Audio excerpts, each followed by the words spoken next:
Chapter 4. The Freeman family homestead was up early on Christmas Eve. Sarah finished making up the guest bedrooms and put extra towels and supplies in the second bathroom. The fragrance of her mother's baking filled the home. A slightly sweet aroma mixed perfectly with the crisp winter air. Sarah inhaled, and a warm, comforting feeling welled up in her chest. She welcomed it like a fond memory. Today, the rest of her family was coming up to visit, and a joyful electricity radiated from her being. With a broad smile spread across her face, she walked into the kitchen. Her mom stood mixing a batter of oats and raisins. Sarah grabbed a fresh-baked brownie off the counter, bit into the warm, soft treat, then leaned over to side-hug her mom. "You've been busy this morning. Do you want help with anything?" Sarah said happily through a half-mouthful of breakfast dessert. Evelyn's eyebrow raised, and with a grin answered, "Save some of those for tonight. They're your grandpa's favorite. Take one of these out to your dad. You can eat them on the road." She pointed to foil-wrapped burritos sitting on the counter. "There's one extra for Naomi when you pick her up, and you can help by getting a couple of things for tonight from the store." Evelyn handed her a grocery list and a Christmas card for Naomi's parents. George Freeman breathed in the cool mountain air. He huffed as he lifted haystacks from the back of his Dodge Ram 2500. The morning sun shone down through the tree's canopy, warming his bearded face while he worked to position them one atop another at the wide base of a towering pine, full of green needles. He heard the house's back screen door clack shut and looked up to see his daughter. Sarah trotted quick up toward him. Her blonde, shining hair was pulled back into one high ponytail that bounced back and forth behind her as she moved with a graceful and athletic vigor of youth. She flashed him a bright white smile and stopped short of his hay project. Panting lightly after the half-acre run, her bright blue eyes observing the scene in front of her for just a second, before her mind said what she was seeing. "A target range," she proclaimed, and closed the distance between them. Sarah handed her dad the still warm breakfast burrito. He took it and smiled at her warmly. "That's right. We didn't have this kind of space before." George picked up a black spray paint can and drew out round targets on the hay. When he finished, he sat on his back tailgate, opened, and started on his breakfast. Behind him in the truck bed sat one long bow and a short compound bow. Sarah jumped up and sat shoulder to shoulder against her father. "You'll get in a lot more practice now," he said confidently. Truly, George was glad for the extra space and privacy the new homestead land provided. The close-quarter, cookie-cutter homes in Prescott had very little to offer in yard space or solitude. As a hobby, George and Sarah had practiced archery since she was a little girl. She had always used a traditional longbow, which was only made of two simple parts, the wooden bow limb and the string. Hers had a 40-pound draw, which was good for a young woman as herself. George sometimes hunted game with his compound bow. It had a more complex build with its bolted limbs, cables, and axles. The aiming sights and other gadgetry had to be regularly maintained, though the advantages of a compound bow's pulley system let him draw back 75 pounds of force. The design released the holding weight of the draw and allowed the shooter to easily hold an arrow back with ease for a long time, without tiring out their arm. It was a very powerful weapon and projects the arrows at a breathtaking speed. It was reliable and silent. Sarah jumped from the truck tailgate, reaching for her longbow and shouldering a quiver of arrows. She trotted back a few paces and nocked an arrow. She pulled to draw back for her shot, the muscles in her arms and back flexing tightly with the effort as she aimed. Feeling a slight morning breeze blow coldly against her face, with cheeks blushed a slight rosy red in the low temperature, the wind sent strands of her blonde hair whisking through the air. She looked down the length of the arrow, one eye closed as she sighted the black circles that made up the target. Holding her breath, she focused. She held the bow firmly in her hands, steadied, and then released, letting go a zipping arrow that flew through the air. It struck the center of the hay target in the blink of an eye. Seeing the accuracy of her shot, she smiled broadly at her father, who was just finishing his breakfast burrito. Still chewing, he nodded his head up and down with approval. Grinning in amusement, George crumpled up the foil of his meal, finished now. He grabbed his compound bow and walked over to a utility shed a little way from the hay target and hung up his bow on the hook in the ceiling. Sarah, feeling the vibration of her phone in her pocket, took it out to see a new text from Naomi, her best friend for years now. Having done homeschooling together in the same co-op, the two girls were very close. Tapping the message on the screen, she read, "Hey girl, I'm almost ready. Are you still coming?" Sarah quickly typed out a reply, "Yes, see you in a while. Don't forget your dress for Christmas photos," then added a smiley face emoji at the end and hit send. The girls had been shopping recently and bought similar colored dresses to wear together for the Christmas Eve get-together. Naomi had two brothers at home, so she cherished the girl time with Sarah, and being a year older, Naomi usually led the fashionable escapades in clothing and makeup. Sarah, knowing this, made her friend happy, participating gladly. Naomi seemed to be an expert in areas Sarah was not, and the two girls balanced each other out well. Naomi seemed to be an expert in areas Sarah was not, and the two girls balanced each other out well. The two personalities complemented one another perfectly. Sarah being a little more versed in scripture and perhaps a bit more athletic, Naomi was naturally charming and always just knew what to say in social situations all throughout growing up together in their teen years.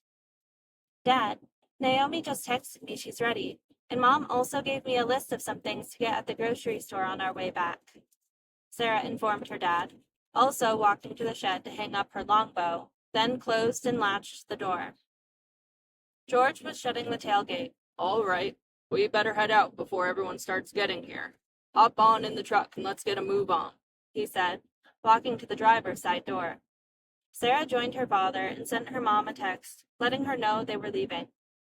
The truck rolled over the gravel and made their way out the front gate. Sarah jumped out to close it behind them. The neighbor across the street was out in his yard. A tall man in a denim jacket, wearing a broad-rimmed Stetson cowboy hat, waved at her. Meeting his eye, she waved back joyfully, then jumped back, and she asked her dad, "Who is that? Have you met our neighbor yet?" "Yep, honey, his name is Ralph. I met him right when we bought the property. Seems to be a pretty nice fella. He's older, lives alone. He's a believer, too. I know that because I talked to him a few times. I think we should invite him over for dinner tonight. What do you think?" he said confidently. "Okay, why not?" Sarah said, then looked closer at the man's face as her father steered the truck up to the fence and rolled down his window to talk to their neighbor. She could see his sun-tanned skin and the laugh lines around his eyes, which shone strangely bright. He smiled with a genuine wide smile that looked natural on the man who looked as if he was happy all the time. The tall cowboy strode over to the wooden fence and leaned against it. He took off his hat, and small beads of sweat made his dark hair slick against his forehead. "Howdy, Freeman. How are you this morning?" the man said, with a slight southern twang in his voice, while a small foal trotted up next to the man and whinnied loudly. He pet the young horse on the head, still keeping his eyes on George. "We're good, thanks, Ralph. We're headed into town for a few errands. I wanted to invite you over this evening. We're having a small get-together for Christmas, sort of like a housewarming, too. I'd like to introduce you to the family. We'll be grilling up plenty of food to share with the neighbor. Say about 3. George invited the man. "Well, that sounds just fine. Be happy to, George. I'll be glad to meet the family. Should I bring anything?" Ralph asked, as another broad smile made itself across his face, looking genuine as ever. He seemed to have a welcoming aura radiating from him. His happy tone made Sarah feel she had already known him her entire life somehow. She could tell this man was good, and she hadn't even spoken to him yet. Then he turned to face her and nodded his hello. "This is my daughter Sarah." George gestured over to her and then continued. "No need, we'll be making a lot of food. Just bring yourself and your Bible. We plan on reading from the book of Luke. I know it's not Jesus' actual birthday, but we plan on reading the scripture tonight as a family." "Howdy there, Sarah. Pleasure to meet you." "Sounds good to me. I'll let you get on with your errands. Thank you for the invitation. I'll see you a while later then, Bible in hand," Ralph said warmly, placing the wide cowboy hat back on his head and nodding again to them both. "Great then. We'll see you in a while, Ralph," George said as he and Sarah waved goodbye and slowly drove on towards town. Then they were on their way again. On the ride out, they passed many pine trees on either side of the road, making a thick forest, and drove for about 2 miles before the landscape thinned into more desert plants and trees as they passed through the town of Williams, taking the highway into Prescott. Naomi de la Rosa, morning of Christmas Eve, Prescott, Arizona. Naomi sat poised on a chair in front of a mirror on her wooden vanity. The glow of the LED lights lit her toned olive skin. The smooth, pale glow of her phone shone in contrast against her brown hair, highlighted gracefully with wild strands of rose gold. The wavy beach curls of her long hair framed her delicate face. A scattering of light tan freckles gently dotted the sharp bridge of her nose and stretched down toward the small, full curves of her lips, colored a soft blush pink, natural in appearance. She looked at her own reflection. Green eyes stared back at her. Glowing gold flecks gleamed in her irises. She reached into her makeup bag and took a wand of mascara to her eyelashes, with a curling motion darkening them. Next, she brushed an eyebrow pencil against her thin, manicured hairs, complementing the alluring arch of her brows. Replacing the pencil, she re-zipped her bag. Naomi liked makeup a lot, but never used much. She inspected her reflection again, glancing carefully over her shapely and symmetrical face. Satisfied with a job well done, she stood, then scooped up her cell phone off the vanity stand and stepped over to her bed, sprawling herself down on top of the plush white comforter. She unlocked her phone screen and quickly sent a text to her best friend, Sarah. "Hey girl, I'm almost ready. Are you still coming?" The radio played softly in the background. Then, over the sound of music, Naomi could hear angry, shouting voices from outside. She scooted herself over to the window to peek out the blinds stealthily, peering through them, searching for the origin of the offending sounds. She saw across the street a coyote tan-colored Toyota Tacoma with a large truck bed camper was parked outside of Wendell and Teresa's trailer. A young man with 2 brightly wrapped gifts in each hand stood at the door front steps.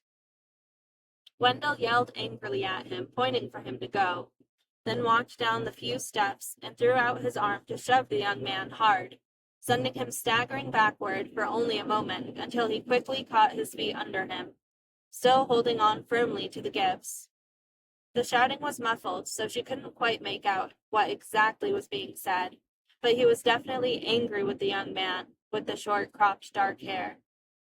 He said something back, then stopped as a small girl came bouncing out the doorway from behind him. Naomi knew her name was Ariana, Teresa's daughter. The girl pushed past Wendell and into the arms of the young man, jumping up in delight at the sight of him. Teresa came to the doorway in a dark purple robe, a blank look on her face, distant, and a scent of the smile her daughter Ariana wore for the gift-bearing young man. He handed one to the girl and she beamed at him. Then he walked up the steps to hand the other gift to Teresa. Taking it, a small grin shaped itself on her face, then became a smile. It didn't reach her eyes, but the happy emotion could still be seen.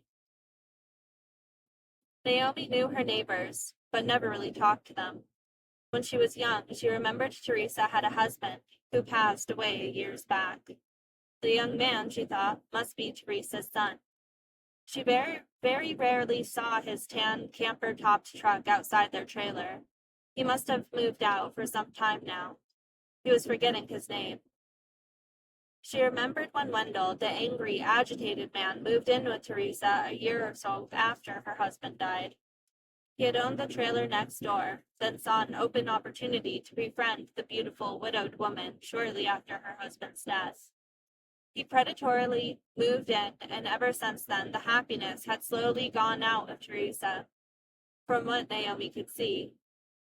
Ariana was just a baby when it happened, and had grown up into a happy, beautiful little girl, who very clearly loved her brother based off her reaction whenever she saw him. She didn't like Teresa's boyfriend Wendell, though Naomi's two brothers, Randall and Thomas, were always doing odd jobs for him, since he owned a few trailers in the park. They did regular maintenance, fixing things, landscaping. Everyone in the park knew Wendell inherited a handful of trailers when his father died, leaving them to his only son, who now rented them out. He ruled over Naomi's brothers, employing them for a few years already. She didn't like them around him, but couldn't really do anything about it. She often heard Wendell cursing loudly and yelling at them both. Naomi once witnessed him slap Thomas across the face, knocking him down in the dirt over something he'd done. Intuitively, Naomi figured he was on drugs, and he was an all-around cruel man. Over the years, Wendell's influence seemed to corrupt Naomi's older brother, Randall, though her middle brother, Thomas, seemed to still have the same sweet heart he had growing up. She knew they pressured him into doing what they wanted. It was a sad thought to think her brother may be using drugs too. She suspected it and saw the signs. Randall had very bad mood swings, and Naomi couldn't remember him being that way when they were all little. Their parents had them all very late in life and were now very old, in their 80s and retired, left with bodies withered down by the effect of severe arthritis and limited by other ailments too. Old age had made them both ineffective disciplinarians. The two older brothers often skated off consequences free growing up. Then, when they got old enough to work, it seemed Wendell knew and took advantage of the impressionable young minds. Thankfully, he never bothered Naomi herself, or even said hello. She was personally glad for that, but still deeply resented the man for his cruelty. She watched as her brothers changed over the years. Once, when she brought it up to her elderly parents one night as they both sat lazily in their recliners watching the news on their large widescreen TV, she emphasized her concern passionately to them, yet was sadly futile in her efforts as they both dismissed it as necessary tough love and direction. They said the boys needed work and discipline and that they were grateful to Mr. Wendell for it. She'd realized then they'd clearly relinquished their parenting responsibilities in their old age and could not be convinced to intervene. Naomi thought they lived in a fairy tale. She wouldn't be so naive. The brothers earned money from their work with Wendell. She couldn't imagine how it could possibly be so much just by maintaining his trailers, but when she asked them about it, she only received vague and dismissive answers. Thus, Naomi finally developed her own theory of their drug use and possibly drug selling for Wendell. The scene at her neighbor's house continued to unfold. The shouting voices had all dissipated to a normal volume. Wendell's sneering face disappeared back inside. It was obvious he didn't like Teresa's son. It wasn't often Naomi saw his truck there, and there wasn't always shouting between the two men when she did. Still peering out the window, she saw the young man wave a goodbye to his mother and then opened his truck door for her sister Ariana. The girl joined him, climbing into the passenger seat and closing the door shut. Seeing all the action was finished, Naomi shut the blinds, and at the same exact time, a loud alarm sounded from Naomi's vanity drawer. Her cell phone wailed an emergency alert sound and vibrated angrily as the screen lit up bright. Startled at this, she jumped up in surprise. It was the same emergency alert she got when a severe storm was approaching, or Amber Alert displayed a notification. Rolling off her bed, she swiftly picked it up to look at the message display. Seeing it read, President to address the nation at 8 p.m. Central Time, will be aired on all major news networks. Slightly confused at the vague message, she closed it and navigated over to her text messages to see a response from Sarah telling her she was on her way. The radio that played music in the background changed now to the show host chatting. The dialogue was a man and woman speculating as to what the president address would be. The radio woman's soothing tone said, "I can almost guarantee it's about the power station bombings that took place outside North Carolina this morning. The attack was carried out on 2 electrical distribution substations located in Moore County, and damage from the attack left up to 60,000 residential and business customers without electrical power. Such a devastating experience for these communities to be taking place on Christmas Eve of all days. Oh, it's just a heartbreak." The woman's voice ended her sentence with a note of genuine disparity that made quiet crying sounds like a trained actor. The radio man followed up in an aggrieved tone of his own. "Devastating it is. The weather is so cold there right now that many families are without needed heat. Moore County is blanketed in snow at the moment, and local meteorologists forecast a blizzard hitting the area in the next 48 hours. This latest electrical sabotage wreaking havoc on poor souls of many communities, having to endure this travesty on Christmas Eve, like you said, Janine. Our hearts go out even more to the families of the power workers that were now laid to rest in the attacks.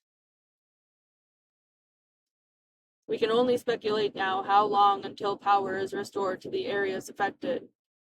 More shocking now was the way power station security men were found gruesomely murdered and hanging upside down, tied in a cross fashion strapped to the sounding fence.